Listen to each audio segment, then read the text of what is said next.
తాకట్లో ఉన్న బంగారాన్ని విడిపించి ఆ రోజున మార్కెట్ ధర కట్టి మిగిలిన డబ్బును మీకు అందిస్తుంది కొమ్మూరి గోల్డ్.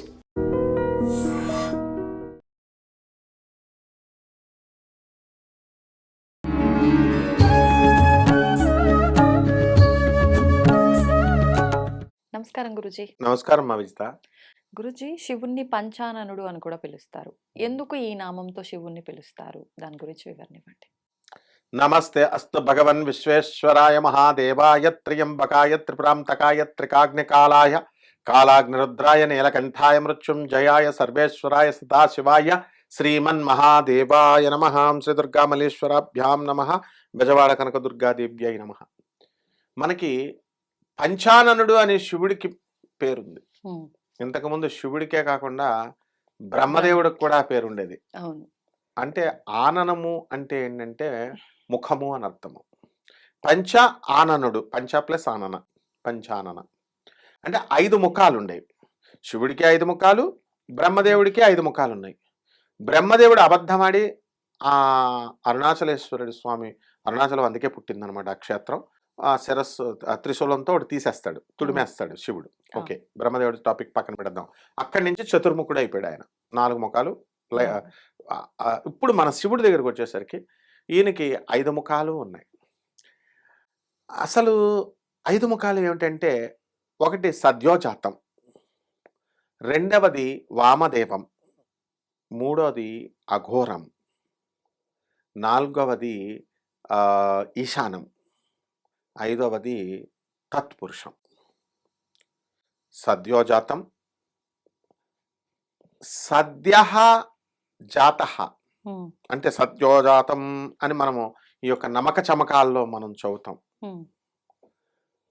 ఈ ఎప్పటికప్పుడు క్రియేషన్కి ఆయనకి న్యూ ఐడియాస్ వస్తానే ఉంటాయి శివుడికి. అంటే క్రియేటివ్ అండ్ ఇన్నోవేటివ్ ఐడియాస్ పరమేశ్వరుడికి కొత్త కొత్త ఐడియాస్ వస్తూనే ఉంటాయి అన్నమాట. అది సద్యోజాతం. అంటే ఆ ముఖము నుంచి ఆయనకు వచ్చేటటువంటి ఆలోచనల యొక్క సంకల్ప మాత్రం చేత ఇప్పుడు కైలాసం కట్టాలి. పార్వతీదేవి అడిగింది, ఏమండి కైలాసం కట్టాలి అంది. కైలాసం అని ఊహించాడు, అంతే వచ్చేసింది. అలాగే ఏమండి దీనికి ప్యారలల్గా భూలోకంలో కట్టాలండి, సేమ్ అట్మాస్ఫియర్ ఉండాలి, అడుగులు అవన్నీ అంటే ఓకే శ్రీశైలం. సేమ్ శ్రీశైలం అందుకే వచ్చింది. కుమారస్వామి తపస్సు చేసుకుంటున్నాడు, అలిగి వినాయకుడికి ఇచ్చేశారని చెప్పేసి గణాధిపత్యం అది పోస్టు. అలాగే ఇంకొక పురాణం ప్రకారము శివుడు భూలోకంలో కూడా సేమ్ అట్మాస్ఫియర్ కావాలని చెప్పేసి పార్వతీదేవి అడిగితే అప్పుడు శ్రీశైలాన్ని సృష్టించాడు, అడుగులు నల్లమల్ల అడుగులు ఇవన్నీ. రెండోది వామదేవత్వం. వామదేవత్వం అంటే ఈ పురాణాల్లో ఉన్నటువంటి ఏ దేవుడైనా సరే మనకి భార్యకి తన శరీరంలోనే స్థానం ఇచ్చినటువంటి దేవుళ్ళు ఇద్దరే కనబడతారు మనకి. ఒకడు పరమేశ్వరుడు తన అర్ధ శరీరాన్నే ఇచ్చాడు అనుకుంటాం, అది తప్పు.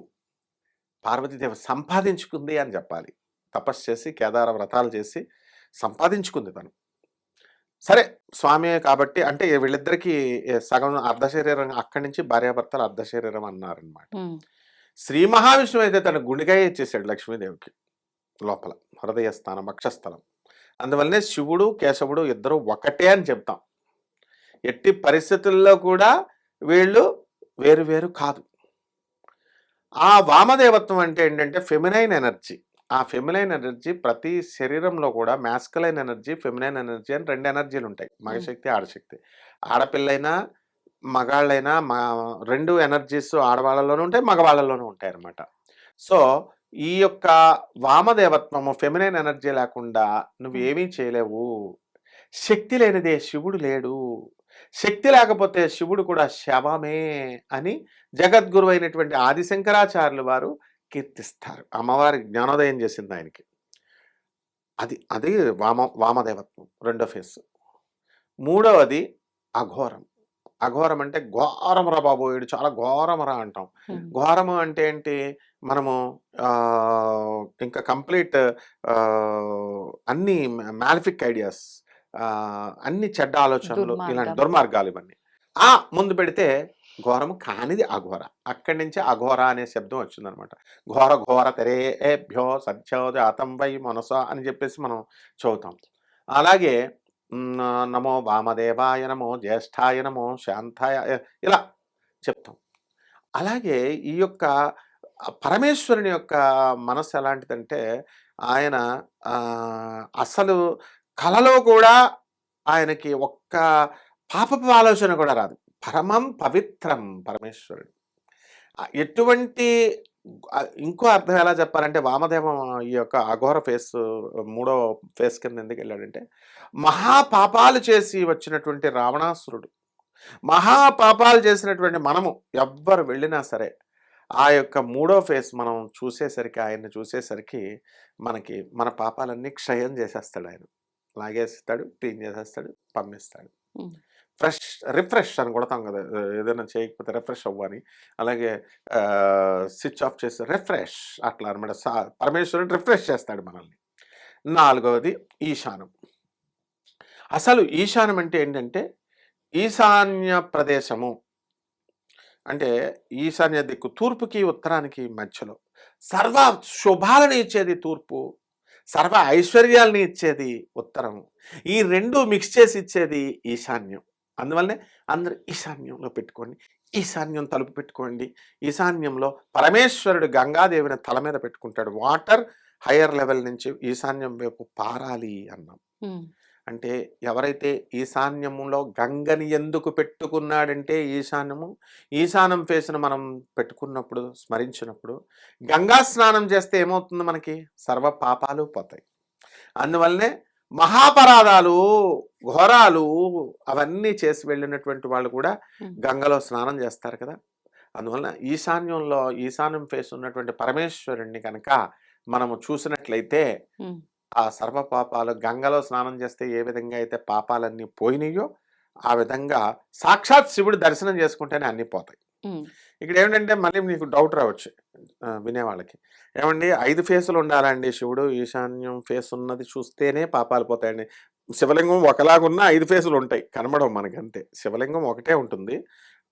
ఏ శివలింగం ఒకలాగా ఉన్నా 5 ఫేసులు శివుడిలో ఉన్నట్టు అనమాట. ఓకే, లింగ శివుడు అంటే రూపంలో ఉన్న శివుడికి శివుడు 5 ముఖాలు 5 ఉంటాయి. ముఖాలు ఉంటాయి. ఉమ్, నెక్స్ట్ ఏమిటి, ఆఖరిది ఇంక మిగిలింది తత్పురుష. తత్పురుషం. తత్ అంటే అసమానమైనటువంటి పురుష. పురుషుడు అంటే ఏంటి, నేను పురుషుడిని అండి, మీసాలు మెలేసేస్తారు. నేను మగవాడినండి, వీడి మగాడ్రా బుజ్జి అని సినిమాల్లో డైలాగులు పెడతారు. నిజమైన మగాళ్ళు ఎవర్రా అంటే పరమేశ్వరుడు ఒక్కడే, కృష్ణుడు ఒక్కడే. ఆ కృష్ణుడే పరమేశ్వరుడు. ఆ ధ్యాయే తాజానుబాహుం ధృతశరధనుషం బద్ధ పద్మాసనస్థం పీతం వాసోపసానం నవ కమల దళస్పర్ధి నేత్రం ప్రసన్నం వామాంకారుడ సీతాముఖ కమలమిలల్లోచనం నేరదాభం నానాలంకార దీప్తం దదతమురజటామండలం రామచంద్రం. రాముడైనా, కృష్ణుడైనా, శివుడైనా యుద్ధంలోకి వెళితే మళ్ళీ ఆ శత్రువుకి వీళ్ళు అవకాశాలు ఇస్తారు. అరే మార్రా, ఎందుకురా అనవసరంగా పాడు చేసుకుంటావు. సాల్వుడికి అసలు మరణం ఓటమే లేనటువంటి సాల్వుడికి కృష్ణుడు వెళ్ళరా మారు ఇస్తున్నానంటే వాడు మారడు. పారిపో అన్నా సరే పారిపోతాడు తప్ప వాడు మరణం ఒరే క్షమించమని అడగరా. కృష్ణుడికి చేయమంటలా, ఆయన పశ్చాత్తాపడంటే వాడు కృష్ణుడి నుంచి పారిపోవాలని చూస్తాడు తప్ప పశ్చాత్తాపడు. రావణాసురుడికి రాముడు ఒరే ఒంటరిగా ఉన్నావు, అలసిపోయావు యుద్ధంలో, వెళ్ళి రెస్ట్ తీసుకుని రేపు రా యుద్ధానికి, పశ్చాత్తాపడతాడేమో అని టైం ఇస్తాడు దేవుడు ఎప్పటికప్పుడు. అయినా మనం మారం. అది తత్పురుష తత్వం అనమాట. అంటే మగాడు అంటే అర్థం ఏమిటంటే పెళ్ళాన్ని బాధేసేవాడు కాదు. పెళ్ళాంకి తాగడానికి డబ్బులు ఇవ్వకపోతే ఆ కాలంలో బాధేసేవారు. చదువుకునే సమాజం అంతా కూడా గొప్పవాళ్ళైపోయి సాఫ్ట్వేర్ ఇంజనీర్, డాక్టర్లు, పెద్ద పెద్ద ఉద్యోగాలు చేస్తున్నటువంటి వాళ్ళు అధిక కట్నం తీసుకురా, మీ అమ్మ మీ నాన్న అడిగి తీసుకురా, పెట్టుబడులు పెడదాం, మా నాన్న ఇచ్చింది నేను ఎలాగో అమ్మేశాను, మీ నాన్న ఇచ్చింది కూడా అమ్మేద్దాం తే అని చెప్పేసి వాడేమో చదువు లేదు కాబట్టి పాపం 10 రూపాయల తాగుడు కోసం తన్నేవాడు, వాడు భేదించేవాడు, వాడు దొరికిపోతాడు, తంతే పంచాయతీ పెట్టేస్తారు. వీడు చదువుకున్న పాలిష్డ్ వాడు కాబట్టి వాడు ఏం చేస్తాడంటే హెరాస్మెంట్. అందుకని ఈ అమ్మాయి కూడా చాలా తెలివితేటలు వచ్చేసింది. వామభాగం కదా శివుడిలో, ఈమెకు కూడా తెలివితేటలు ఇచ్చాడు. వెళ్ళిపోనా అమ్మా, నువ్వు వెళ్ళిపోయి 498 ఏ కేసు పెట్టేసాయి, అధిక కట్నం అడుగుతున్నాడు, గృహహింస. వీడు అప్పుడు లొంగుతాడనమాట. ఈ రోజు నేను చూశాను క్లియర్గా, మర్యాదగా నా కాపురం చేసుకోరా మొగుడా అని ప్రాధేయపడినటువంటి చదువుకున్న పిల్లలు, బాగా చదువుకున్న ఆడపిల్లలు అడిగితే వినలేదు. నాకు తెలుసండి వీడి సంగతి ఏం చేయాలా అని పోలీస్ స్టేషన్లో కోర్టులు తిప్పేసరికి వాడు ఇవన్నీ కాపురం చేసుకుంటున్నాడు. అంటే ఇది తత్పురుషత్వం అంటారు. రాముడు ఎప్పుడు సీతను బాధ పెట్టలేదు. కృష్ణుడు ఎప్పుడు సత్యభామ కాలుతో తన్నినా కూడా ఆయన అలిగితివా సఖీ ప్రియ అంటూ కిరీటం పడిపోయినా సరే పాపం బాధపడలా. శివుడు కూడా ఎప్పుడు డిస్రెస్పెక్ట్ చేయలేదు పార్వతికి. ఇది పురుషత్వం అంటే. అంతేగాని నేను పురుషుణ్ణి, నేను ప్యాంటు షర్ట్ వేసుకున్నాను, నేను టారన్ జీన్స్ వేసుకున్నాను, నా సాఫ్ట్వేర్ ఇంజనీర్, ఏంటి మొత్తం సాఫ్ట్వేర్ శుక్రవారం సాయంత్రం స్విచ్ ఆఫ్, మళ్ళీ సోమవారం మార్నింగ్ ఆన్, ఈ 3 రోజులు మాకు లే ఆఫ్ అంటే సెలవులు అనమాట. సెలవులు ఇచ్చాము పార్టీలు. అది కాదు పురుషత్వం అంటే. అందువలన స్వామిని తత్తు పురుషత్వము అన్నారు. ఎప్పుడైతే ఈ యొక్క 5 ఫేసులో కలిగినటువంటి పరమేశ్వరుణ్ణి సింపుల్గా చెంబుడు నీళ్ళే అనమాట, ఫ్రీగా దొరికే నీళ్లు, పంచభూతాలు, అది కూడా ఇచ్చింది మళ్ళీ మన పరమేశ్వరుడే. అది పోసి ఓం నమ శివాయ అన్నప్పుడు ఈశాన్య దిక్కులో ఈశాన్యం ఫేస్ ఏం చేస్తాడు, ఎక్కడైతే తూర్పు ఉత్తరం అక్కడున్న సర్వ శుభాలు, ఇక్కడున్న సకల సంపదలు పరమేశ్వరుడు వద్దంటూ ఇచ్చేస్తాడు. కుబేరుడికి ఎవరమ్మా ఇచ్చింది? కుబేరుడు మొత్తం దేవతల దగ్గర ప్రాపర్టీ అంతా ఇచ్చేసింది పరమేశ్వరుడే కుబేరుడికి ఇచ్చాడు. అసలు విచిత్రం ఏమిటంటే రాధమ్మ తల్లి ఏం చేస్తుంది, ఒక రాక్షసుడు వస్తాడు. వాడు వచ్చినప్పుడు హంస అనే రాక్షసుడు, వాడి తమ్ముడు డింభగా అనేటటువంటి రాక్షసుడు, వీళ్ళిద్దరూ వెరైటీ టైప్ రాక్షసులు. ఏం చేస్తారంటే, రాక్షసులు అంటే అందరి భక్తులను చంపేస్తారు, కొడతారు కదా, వీళ్ళు అలా చేయరు. ఎవరైతే ఉన్నారో కృష్ణుడి మీద కక్ష తీర్చుకోవడం అనమాట. ఎవరెవరైతే పెళ్లి కాని వాళ్ళు కనబడుతున్నారో వాళ్ళని ఎత్తుకుపోయేవాడు హంస, పెళ్లి చేసేసేవాడు. లాస్ట్కి వీడు తప్పు చేస్తున్నాడు, వీళ్ళ తల్లిదండ్రులు ఇష్టం లేని పెళ్లి చేసేస్తున్నాను కంప్లైంట్లు వచ్చినా, కృష్ణుడు లేపేద్దాం విన్నాను అనుకున్నా, ఎక్కడ వీడేం తప్పు దొరకట్లేదే, పెళ్లి చేస్తున్నాడు, సెటిల్ చేస్తున్నాడు ఫ్యామిలీస్ని అని ఆలోచించాడు. లాస్ట్కి వాడు ఏం చేస్తాడంటే ద్వారకు వెళ్ళిపోయి కృష్ణుడు కూడా దొరుకుతాడేమో, కృష్ణుడికి పట్టపురాణులు ఉంటే ఉండని, కృష్ణుడు కూడా పెళ్లి చేసేద్దాం అంటాడు. అటువంటి గొప్పవాడు హంస. అప్పుడు రాధమ్మ తల్లిని కృష్ణుడు చెప్తాడు, బయటకు వెళ్ళకు, శివుని పూజ చేసుకో, ఈ సద్యోజాతం ఈ పంచాననుని చేసుకో అమ్మ అంటే, రాధమ్మ తల్లి ఏం చేసిందంటే, కృష్ణుడు ఏదో చెప్పాడులే, అసలు వాడు వెరైటీ రాక్షసుడు అంటున్నారు, వెరైటీ అంటే చూడాలనుకుంటాం కదా, వెళ్ళి చూద్దామమ్మా అసలు ఏం చేస్తున్నాడు. మన ప్రద్యుమ్నుడు ఉన్నాడు పక్కన, మన శాంబుడు ఉన్నాడు, కృష్ణుడు కొడుకులు, నన్ను ఎవరైతే వెళ్ళిపోతారని చూస్తాడు. వెళ్తుంది ఆ స్పాట్కి, అసలు హంస ఉన్న చోటకి వెళ్ళొద్దు అంటాడు కృష్ణుడు. ఏమి వెళ్తుంది, వెళ్ళేసరికి హంస్ గాడు చూస్తాడు, వాళ్ళ తమ్ముడు మంచోడు డింబకుడు, నువ్వు వెళ్ళిపో అంటాడు. నీకు ఎందుకు ఇవన్నీ అంటే వినడు. హంస వచ్చేసాడు. హంస వచ్చి రాధమ్మ తల్లిని చూడగానే నేను పెళ్లి చేసుకుంటాను అంటాడు రాధమ్మ తల్లికి. రాధమ్మ తల్లి ఏమని చెప్పుద్ది, నన్ను తూచే బంగారం వేసేస్తే నువ్వు పెళ్లి చేసుకోవచ్చు అంటే, వాడు కండిషన్ ఎలాగైనా ఓడించాలని వాడిని చెప్తే, వాడే పిచ్చోడు, వాడు రాధాతత్వం కృష్ణుడికే తెలియదు, వీడెంత బచ్చాగాడు. అప్పుడు మొత్తం వాడి దగ్గర నా దగ్గర చాలా బంగారం ఉంది, నా బంగారం అంతా తెచ్చేస్తాడు. కృష్ణుడికి ఎలాగైతే రుక్మిణి వాళ్ళు వేశారు, సత్యభామ వేసిందో, వేస్తే రాధమ్మ తల్లి ఇలా వేలుతో ఇలాగ అంటది, బంగారం తోగదు. అప్పుడు వాడికి ఇంకొక ఐడియా ఇస్తాడు, ఏమిటి, వాడు ఇంకో ఛాన్స్ ఇవ్వమ్మా రాధా అని చెప్పేసి హంస ఏం చేస్తాడు, కుబేరుడి దగ్గర మొత్తం ప్రపంచంలో ఎంత బంగారం ఉందో అంతా తెచ్చేస్తానంటాడు.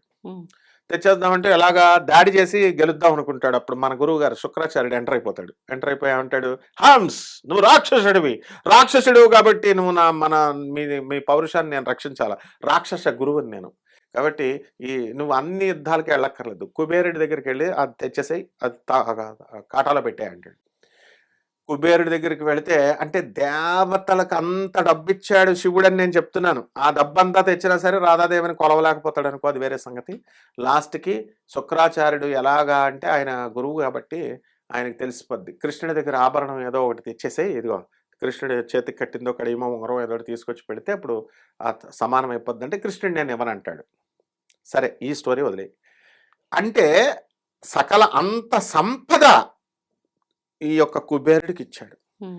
ఎవరైతే నిజంగా ట్రాన్స్పరెంట్ గా ఉండి ప్రజా సంక్షేమం కోసం పేదవారికి, అనాథలకి, వికలాంగులకి, సాధువులకి సేవ చేసుకుంటానంటాడో అటువంటి వాడికి పరమేశ్వరుడు పంచాననుడు పూజ చేసుకుంటే, కేవలం నీళ్లు వేసి ఒక మారేడు ఆకు వేస్తే అంత సంపదిస్తాడు. కలియుగంలో ఎవరికన్నా చేశాడండి, ఎప్పుడుదో చెప్తున్నారంటే విద్యారణ్య స్వాముల వారికి ఇచ్చాడు పరమేశ్వరుడు పంచానను. మా గురువుగారు భారతీ తీర్థస్వామి వారికి ఇచ్చారు శృంగేరి మఠం, పిచ్చ డబ్బు ఉంటుంది, బంగారం అంతా, మఠం కదా, సాక్షాత్ శారదా చంద్రమౌళీశ్వరుడు. అందువలన కాశీ విశ్వనాథుడు ఎవరిని తీసుకోమ్మా నువ్వు, అంత డబ్బిస్తాడమ్మా. అందుకని ఆయన ఆశుతోషుడు అంటారు, పంచాననుడు అంటారు, బోళాశంకరుడు అంటాడు, ఆ పరమేశ్వరుడిని సేవ చేసి కొలుచుకునేటటువంటి వాళ్ళు ఎవ్వరికైనా మనకి ఆ పరమేశ్వరుడే కీర్తి ప్రతిష్టల్ని సంపదలను అన్నిటినీ ఇస్తాడు. నువ్వు కూడా శివభక్తురాలే కాబట్టి ఆ స్వామివారి యొక్క కటాక్షంతోనే ధర్మ మార్గంలో ఉన్నటువంటి విజితా ప్రోగ్రాం ఎప్పుడు అజేయంగా, అప్రమేయంగా, గొప్పగా, ఘనంగా ఉంటుంది. ఇదమ్మా పంచానన్ యొక్క రహస్యం. ధన్యవాదాలు Guruji. ధన్యవాదాలమ్మా. And for more videos, Please subscribe to iDream. Please subscribe to iDream. Please subscribe iDream. And please subscribe to iDream. For more videos, subscribe to iDream. please like, share and subscribe to the channel. Congratulations, iDream. subscribe to iDream. Subscribe to iDream. So subscribe to iDream Media. iDream ki iDream team అందరికి huge congratulations. Please subscribe iDream Media. Please subscribe to iDream. Subscribe iDream. Please subscribe to iDream. iDream అంటే నా కళల channel subscribe చేసుకున్న నోరు తిరుగుతలేదు, మీరైతే గంట గుర్తు కొట్టండి. For more such videos, please subscribe to iDream.